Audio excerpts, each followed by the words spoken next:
Udtong tutok, gilamoy sa kalayo ang usa ka materials recovery facility kun MRF nga anaa sa 350 square meter ang kalapdon. Uno dinhi ang mga styrofoam, kahoy, tent ug uban pang recyclable materials nga apil na ugdaw. Ang anaa matud pa dinhi tanan gama sa light materials. Nahitabo ang insidente pasado alas 11 sa udto sa Purok Malipayon, Barangay San Isidro, Jansan. Ano lang siya, mga used na coco lumber. Walay naga-star, wala po'y kuryente. Sigun pa sa negosyante nga na nag-iya usab sa pasilidad, nang limpyo matud pa dinhi ilahang caretaker.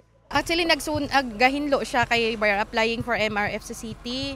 Tapos siguro tungod sa kainit na wala niya na control, nag-spread diri sa portion sa MRF. So may na lang wala na apil ng pikas. Una dayon kining girespondihan sa Barangay San Isidro Fire Brigade, dayon gisundan sa Bureau of Fire Protection sa Jansan. Nakulbaan ko kaya binako ang ispilahan. Wider ang iyang katapad na kwan, pero pagtanaw na mo sa kalayo, nasa may pagkubela ta Port Road, so response na yun kita. Sa karon padayon pa ang investigasyon sa otoridad. Padayong pahinumdum na lang niini sa mga residente nga ginadili ang pagdaob sa mga basura aron malikayan ang susamang insidente sa sunog. In the heart of changing lives. Kini si Brigada Liza Labajo sa Brigada News Jansan. Brigada News.